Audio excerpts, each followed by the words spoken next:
नमस्कार दोस्तों, study with Dushyant में आपका स्वागत है। अब हम प्राचीन भारत का अगली सीरीज लेके आए हैं 16 महाजनपद। 16 महाजनपद जो प्राचीन भारत में 16 महाजनपद थे।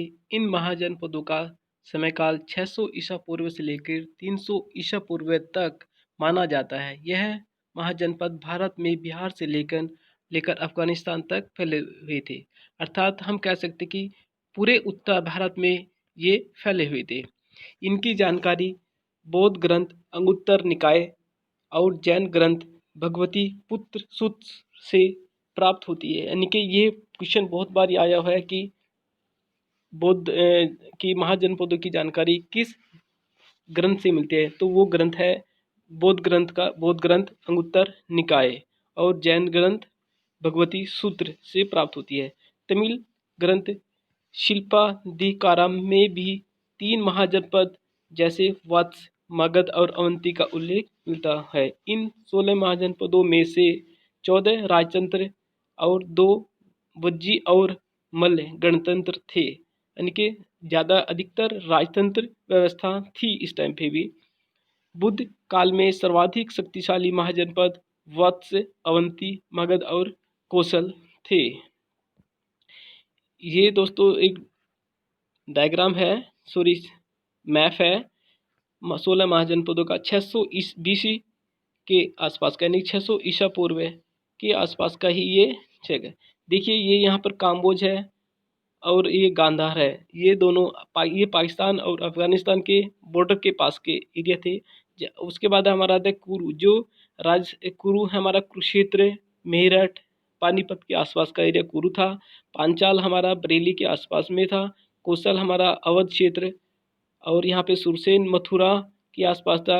छेदी था हमारा अवंती, जो उज्जैन के आसपास हमारा जो नर्मदा और ताप्ती नदियों के बीच का एरिया था। मगध हमारा जो पाटलिपुत्र यानी कि पटना के आसपास का। काशी हमारा जो इलाहाबाद बनारस का एरिया। मल्ला भी हमारा मल्ला हमारा जो देवरिया के आसपास के एरिया में मल्ला था। वज्जी, अंग और ये सभी हमारे 16 महाजनपद है। इनको एक बार ही देख ले। कई बार दोस्तों इनमें से क्वेश्चन आता है कि उत्तर से दक्षिण या दक्षिण से उत्तर की तरफ, दक्षिण से उत्तर की तरफ, या फिर पूर्व से पश्चिम और पश्चिम से पूर्व की तरफ लगाने का क्रम भी आ जाता है। इसको एक बार बना करके देख लेना, ठीक है। 16 महाजनपद और ये जो हमारे आजकल आधुनिक स्थान है उनके बारे में बताते हैं। अंग वर्तमान में बिहार के मुंगेर और भागलपुर जिले में पड़ता है। यानी कि जो अंग क्षेत्र था वो कहाँ पे था, वर्तमान में कहाँ पे है, बिहार के मुंगेर और भागलपुर जिले। अंग की जो राजधानी थी वो चंपा थी, चंपा नगरी या चंपा, ठीक है। उसके बाद आता मगध, जो बहुत ही शक्तिशाली राजा था। मगध बिहार के पटना, गया और शाहाबाद का क्षेत्र था। मगध की राजधानी राजगृह या गिरिवर्ज या राजगीर के नाम से भी जानी जाती है। वज्जी बिहार में गंगा और गंगा के उत्तर में पड़ने वाला क्षेत्र था, और यहाँ पे इसकी राजधानी मिथिला और वैशाली विदेह ये सब इसकी राजधानी में आती है। मल्ल उत्तर प्रदेश के देवरिया और बस्ती, गोरखपुर और सिद्धार्थनगर के जो जिले हैं वो मल्ल में था। इनकी राजधानी कुशीनारा या पावा थी। कुशीनारा को आजकल कुशीनगर बोलते हैं, ठीक है। उसके बाद आता है हमारा काशी। की राजधानी वाराणसी थी, जो उसको अब सभी जानते हैं। कौशल की जो राजधानी कौशाम्बी, जो उत्तर प्रदेश के फैजाबाद जिले और गोंडा के आसपास के एरिया में पड़ता है।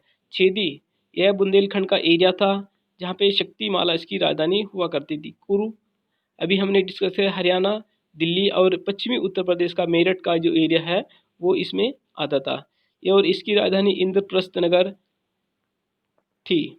पांचाल यह रुहेलखंड यानी कि बरेली के आसपास का जो एरिया है पश्चिमी उत्तर प्रदेश में, वहाँ पर थी, ठीक है। इसकी राजधानी अहिच्छत्र और कमिपिल्य थी।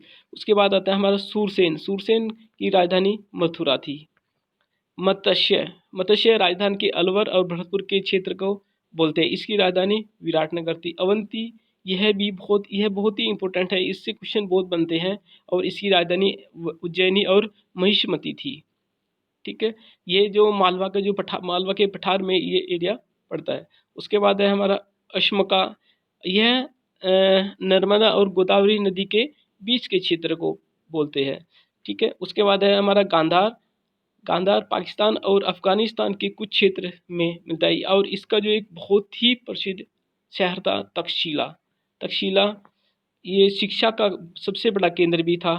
ठीक है। उसके बाद आता है हमारा काम्बोज। काम्बोज पाकिस्तान का कुछ पार्ट था और इसकी राजधानी राजापुर थी। ठीक है।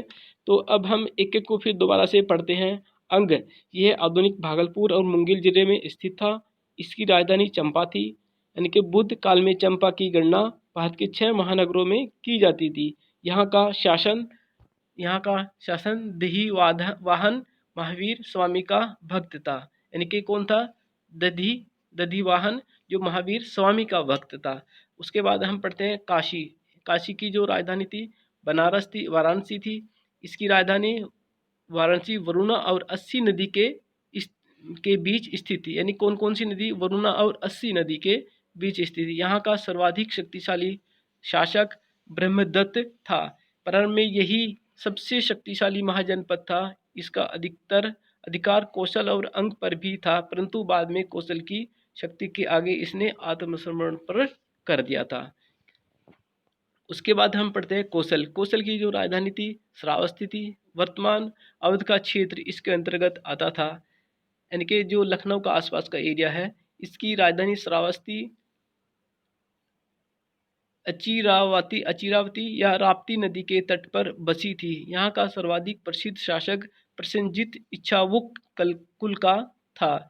इसके प्रधानमंत्री ने विद्रोह कर इसके पुत्र को गद्दी पर बैठा दिया। प्रसेनजीत शरण लेने के बाद अपने दामाद अज्ञातशत्रु के पास राजगृह पहुंचा, परंतु राजमहल के बाहर इनकी मृत्यु हो गई। उसके बाद हम पढ़ते हैं छेदी। छेदी इसकी जो राजधानी थी शक्तिमती थी। ये आधुनिक बुंदेलखंड में अवस्थित था। कहाँ पे स्थित है? यानी जो हमारा जो बरेली वाला क्षेत्र है उसमें अवस्थित था।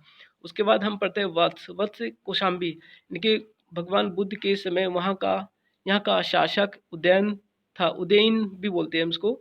इसे अवंती के शासक प्रचोद ने बंदी बना लिया और अपनी पुत्री वासवदत्ता का संगीत शिक्षक नियुक्त कर दिया। उदयन और वासवदत्ता के बीच प्रेम संबंध हो गए, तो वे भागकर कौशाम्बी आ गए। भास ने इसी पर आधारित स्वपन वासवदत्ता नामक कहानी की रचना की है। कौशाम्बी बौद्ध एवं जैन दोनों धर्मों का प्रमुख केंद्र था। यह जैनियों के छठे तीर्थंकर पद्म प्रभु की जन्मस्थली भी है। यहीं के प्रभास गिरी पर्वत पर उन्होंने तप किया था। उसके बाद हम पढ़ते हैं कुरु की राजधानी इंद्रप्रस्थी। ये आधुनिक दिल्ली, मेरठ, थानेश्वर और आलमगीरपुर के क्षेत्र में विस्तृत है। महात्मा बुद्ध के समय यहाँ का शासक कौरव था। यहाँ के लोग बल बुद्धि के लिए विख्यात थे। हस्तिनापुर नगर इसी में पड़ता था। उसके बाद हम पढ़ते हैं पांचाल। पांचाल की राजधानी अहिच्छत्र और कौपिल्य थी।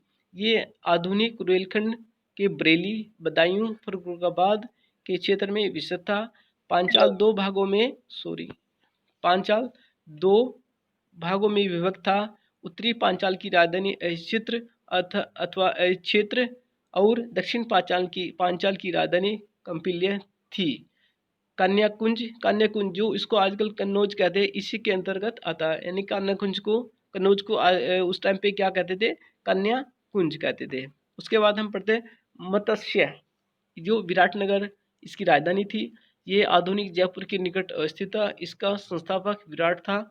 उसके बाद हम पढ़ते हैं सूरसेन मथुरा के आसपास के एरिया को कहते हैं, और यहाँ की राजधानी मथुरा। यहाँ का शासक अवंती पुत्र था। यह महात्मा बुद्ध का शिष्य था। इसी के माध्यम से मथुरा में बौद्ध धर्म का प्रचार व प्रसार हुआ। उसके बाद हम पढ़ते अश्मक, पैठान प्रतिष्ठान या पोटिल इसकी राजधानी थी। यह दक्षिण में स्थित एकमात्र महाजनपद था। यह गोदावरी के तट पर अवस्थित था। यहाँ पर इक्ष्वाकु वंश के शासकों का शासन था।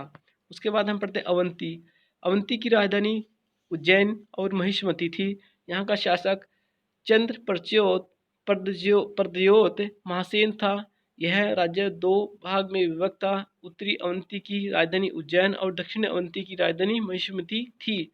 दोनों राजधानियों के बीच वेत्रवती नदी बहती थी। कौन सी नदी बहती थी? वेत्रवती नदी बहती थी। मगध के अतिरिक्त यही राज्य था जहाँ लोहे की खानें थी। उसके बाद हम पढ़ते हैं गांधार। गांधार की राजधानी तक्षशिला थी। गांधार काबुल घाटी में अवस्थित था। पुष्कलावती यहाँ का द्वितीय प्रमुख नगर था। उसके बाद हम पढ़ते हैं काम्बोज।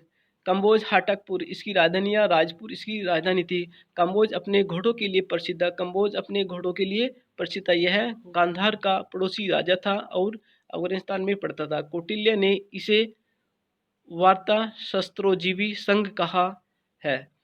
वज्जी वैशाली यह 8 जनों का संघ था जिसमें सबसे प्रमुख लिच्छवी थे।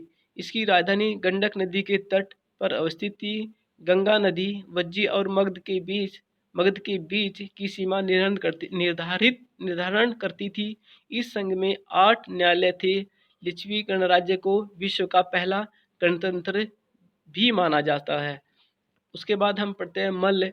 मल्ल जो हमारे आजकल कुशीनगर के आसपास के एरिया को है उसको कहते हैं। मल्ल की राजधानी कुशीनारा थी और या पावा भी थी। यह आधुनिक उत्तर प्रदेश के देवरी जिले में पड़ता है। यह 2 भागों में विभक्त था। इसके उत्तरी भाग की राजधानी कुशीनगर तथा दक्षिण भाग की राजधानी पावा थी। बुद्ध की मृत्यु के बाद मल्लों ने अपनी स्वतंत्रता खो दी। वे मगध की साम्राज्यवादी नीतियों का शिकार हो गए। उसके बाद हम सबसे लास्ट में पढ़ते हैं मगध। पुराणों के अनुसार मगध पर शासन करने वाला सबसे पहला वंश बृहद्रथ वंश था। उसके बाद जरासंध था। परंतु बौद्ध ग्रंथों के अनुसार मगध पर पहला शासक हर्षवंश था, जो हम अगली वीडियो में पढ़ेंगे। अगर आपको ये वीडियो पसंद आई हो तो प्लीज़ लाइक और शेयर जरूर करना। धन्यवाद।